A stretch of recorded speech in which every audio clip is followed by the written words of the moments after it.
ஆண்டவராகிய இயேசு கிறிஸ்துவின் அன்பின் நாமத்தினாலே உங்களை வாழ்த்துகிறேன். கர்த்தர் உங்களை ஆசீர்வதிப்பாராக.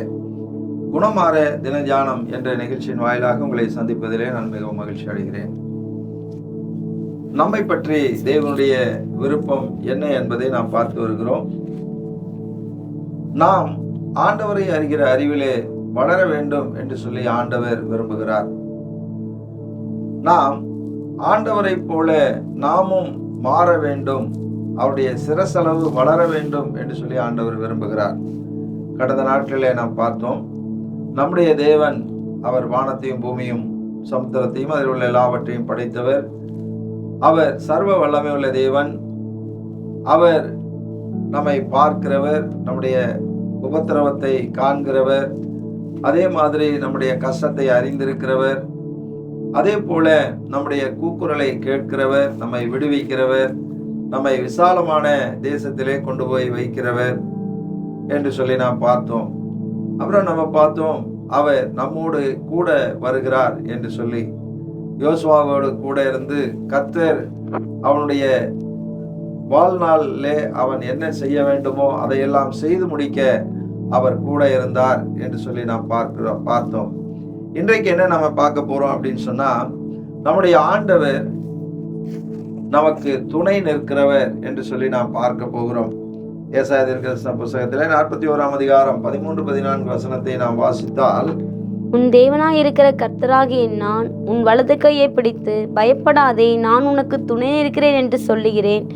யாக்கோபு என்னும் சிறு பூச்சியே, இஸ்ரவேலின் சிறு கூட்டமே, பயப்படாதே, நான் உனக்கு துணை நிற்கிறேன் என்று கர்த்தரும் இஸ்ரவேலின் பரிசுத்தருமாகிய உன் மீட்பர் உரைக்கிறார்.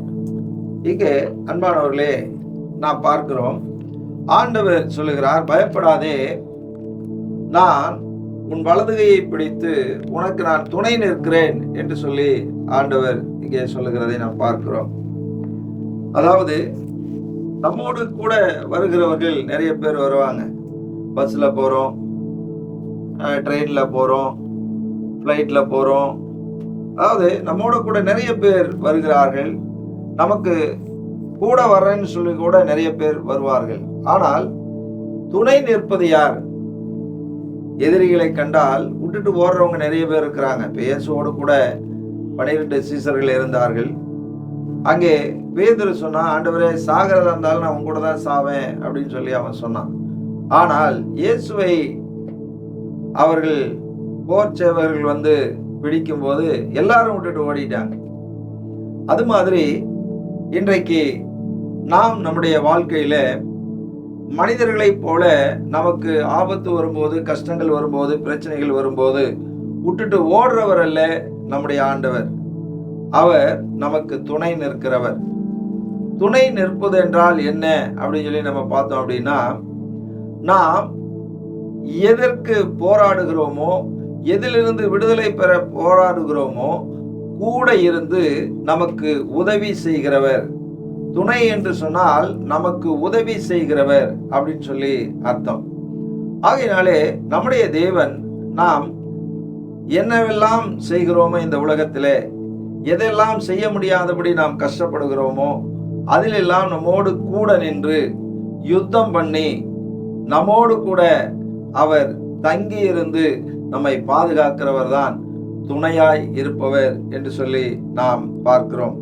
ஆகையினாலே இங்கே ஆண்டவர் நமக்கு சொல்லும் போது அவர் சொல்றாரு, நான் உன்னோடு கூட இருக்கிறது மட்டுமல்ல, உனக்கு துணையாய் இருக்கிறேன் என்று சொல்லி ஆண்டவர் சொல்லி இருக்கிறார். இங்கே வேதத்திலே நாம் மோசேயோடு கூட நின்று அவனுக்கு ஆண்டவர் துணை செய்தார். எப்படி துணை செய்தார் என்று சொன்னால், யாத்திராகமம் 18ஆம் அதிகாரம் 4வது வசனத்துல நாம வாசிச்சோம் அப்படின்னு சொன்னா, என் பிதாவின் தேவன் எனக்கு துணை நின்று பார்வோனின் பட்டயத்துக்கு என்னை தப்புவித்தார் என்று சொல்லி மற்றவனுக்கு எலியேசர் என்று பெயரிட்டிருந்தான். இங்கே நாம் பார்க்கிறோம், மோசேக்கு துணை நின்று பார்வோனுடைய பட்டயத்துக்கு தப்புவித்தார் என்று சொல்லி அவன் சொல்லுகிறான். பார்வோன் மோசேக்கு விரோதமாக அவன் வந்தபோது மோசேயை கொன்று விடாதபடி, மோசேயை அழித்து விடாதபடி, மோசேக்கு நஷ்டம் வராதபடி தேவன் அவனுக்கு மோசேக்கு துணை நின்று பார்வோனுடைய பட்டயத்திற்கு அவனை தப்புவித்தார் என்று சொல்லி அங்கே அவன் சொல்லுகிறதை நாம் பார்க்கிறோம். அடுத்தது நாம் ஆசா என்கிற ஒரு மனிதனை குறித்து 2 நாளாகவும் 14ஆம் அதிகாரம் 11-12 வசனத்தை நாம் வாசிப்போம் என்று சொன்னால், ஆசா தன் தேவனாகிய கர்த்தரை நோக்கி கூப்பிட்டு, கர்த்தாவே, பலம் உள்ளவனுக்காகிலும் பலனற்றவனுக்காகிலும் உதவி செய்கிறது உமக்கு லேசான காரியம். எங்கள் தேவனாகிய கர்த்தாவே, எங்களுக்கு துணை நில்லும். உம்மை சார்ந்து உம்முடைய நாமத்தில் ஏராளமான இந்த கூட்டத்திற்கு எதிராக வந்தோம். கர்த்தாவே, நீர் எங்கள் தேவன், மனுஷன் உம்மை மேற்கொள்ள விடாதேயும் என்றான். அப்பொழுது கர்த்தர் அந்த எத்தியோப்பியரை ஆசாவுக்கும் யூதாவுக்கும் முன்பாக முறியடித்ததினால் எத்தியோப்பியர் ஓடி போனார்கள். இங்கே நாம் பார்க்கிறோம், ஆசா என்கிறதான ஒரு ராஜா, இவன் என்ன செய்கிறான்? இவனுக்கு விரோதமாக 10 லட்சம் பேரும் 330 ரதங்களும் வருகிறது. இங்கே ஆசாவுக்கு 5,80,000 பேர் தான் வீரர்கள், போர் வீரர்கள் இருக்கிறாங்க.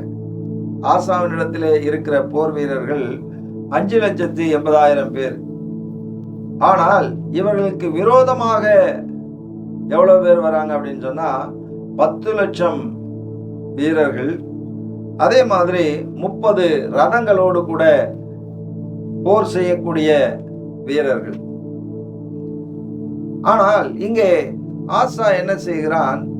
ஆண்டவரை நோக்கி அவன் ஜெபிக்கிறான். ஆண்டவரே, இந்த ஏராளமான ஜனத்துக்கு முன்பாக நாங்க நிற்கிறோம், எங்களுக்கு நிற்கிறதுக்கு பலன் இல்லை. இவ்வளவு பேர், அதாவது ஒரு ஆளுக்கு 2 ஆள், 2 பேருக்கு மேல இருக்கிறாங்க. ஆனா எங்களால அதை சமாளிக்க முடியாதே. எனக்கு நீங்க துணை நின்னாதான் என்னால இந்த வீரர்களை 10 லட்சம் பேரை என்னால என்ன பண்ண முடியும்? அவங்களோட போராட முடியும், அவங்களை ஜெயிக்க முடியும் என்று சொல்லி அவன் ஜெபிக்கிறான். பாருங்கள், அவன் ஜெபித்த உடனே ஆண்டவர் அவனுக்கு துணை நிற்கிறார். துணை நின்று இந்த 10 லட்சம் பேரும், இந்த 30 ரதங்களோடு வந்த வீரர்களும் அவர்கள் முறியடிக்கப்படுகிறார்கள். தேவன் அவன் கையிலே ஒப்பு கொடுக்கிறார். ஆகையினாலே அன்பானவர்களே, ஆண்டவருடைய துணை இருந்துச்சு அப்படின்னு சொன்னா இந்த உலகத்துல எவ்வளவு பேர் நமக்கு விரோதமாக வந்தாலும் அவர்கள் நம்மை ஜெயிக்க முடியாது. ஏனென்றால் நம்முடைய தேவன் பெரியவர். அதுதான் ஆபிரகாம் என்று சொல்லும் போது, நான் சர்வ வல்லமை உள்ள தேவன் என்று சொல்லி ஆண்டவர் சொல்லுகிறார்.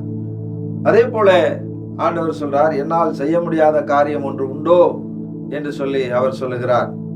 ஆகையினாலே இந்த உலகத்திலே எவ்வளவு பெரிய சக்தி இருந்தாலும் வந்தாலும் சரி, ஆண்டவர் நமக்கு துணை இருக்கும் போது இந்த உலகத்துல யாராலும் ஒன்றும் செய்ய முடியாது. ஆகையினாலே ஒரு நாள் நம்முடைய சீசர்களோடு கூட ஆண்டவராக இயேசு கிறிஸ்து அவர் அக்கறைக்கு போவோம் வாருங்கள் என்று சொல்லி படகிலே ஏறி அவர் அழைத்து கொண்டு போகிறார். அங்கே கடல் கொந்தளிக்கிறது, காற்று இறைகிறது, அலைகள் மோதுகிறது. அங்கே கப்பல் எல்லாம், அந்த போட்ல எல்லாம் தண்ணி நிரம்ப ஆரம்பித்து விட்டது. அப்பொழுது இயேசுவினிடத்திலே போய் சொல்லுகிறார்கள், நாங்கெல்லாம் சாக போறோமே, இப்படி எங்களை விட்டுட்டீங்களேன்னு சொல்லி. அப்பொழுதே ஆண்டவர் இயேசு காற்றை பார்த்து இறையாதே என்று சொன்னார், கடலை பார்த்து அமைதலாயிரு என்று சொல்லி சொன்னார். ஆகையினாலே அன்பானவர்களே, அவர் நம்மோடு கூட இருக்கிறவராய் இருக்கிறபடினாலே நமக்கு எப்பெல்லாம் பிரச்சனை வருகிறதோ, எப்பெல்லாம் நமக்கு உபத்திரவங்கள் வருகிறதோ, அப்பொழுதெல்லாம் அவரை நோக்கி நாம் கூப்பிடும்போது அவர் நமக்கு துணை நின்று நமக்கு வெற்றியை அவர் தேடி தருவார். ஆகையினாலே நாம் எப்பொழுதும் அவர் நமக்கு துணையாய் இருக்கிறார் என்பதை நாம் மறந்துவிடக்கூடாது. நம்மோடு கூட இருக்கிறார் என்பதை நாம் மறந்துவிடக்கூடாது. ஜெபிப்போம். பரிசுத்தமுள்ள பிதாவே, ஆசீர்வதிக்கப்பட்ட இந்த நல்ல வேலைக்காக நாங்கள் நன்றி செலுத்துகிறோம். இந்த வேளையிலும் ஆண்டவரே, தேவரே, நீர் எங்களுக்கு துணை நிற்கிறீர் என்பதை நாங்கள் விசுவாசிக்கிறோம். அன்று மோசேக்கு துணை நின்று பார்வோனுடைய பட்டயத்துக்கு அவனை தப்புவித்தீங்க. ஆசாவுக்கு துணை நின்று ஆண்டவரே தேவரீர் அந்த ஒரு பெரிய படையை, ஆண்டவரே எத்தியோப்பியரை, ஆண்டவரே நீங்க ஜெயிக்க அவனுக்கு உதவி செஞ்சீங்க அப்படின்னு சொல்லி நாங்க பார்க்கிறோம். எங்களுக்கும் எங்களுடைய வாழ்க்கையில ஆண்டவரே என்ன நடந்தாலும், ஆண்டவரே என்ன சம்பவித்தாலும், எங்களுக்கு விரோதமாக யார் எழும்பி வந்தாலும், பிசாசு எழும்பி வந்தாலும், பிலிசுனியங்கள் எழும்பி வந்தாலும், அதெல்லாம் எங்களை மேற்கொள்ள முடியாது. நீர் எங்களுக்கு துணை நிற்கிறீர் என்பதை நாங்கள் விசுவாசித்து நடக்க கர்த்தர் எங்களுக்கு உதவி செய்யும். இயேசுவின் நாமத்தில் பிதாவே, ஆமென். God bless you. கர்த்தர் உங்களை ஆசீர்வதிப்பாராக.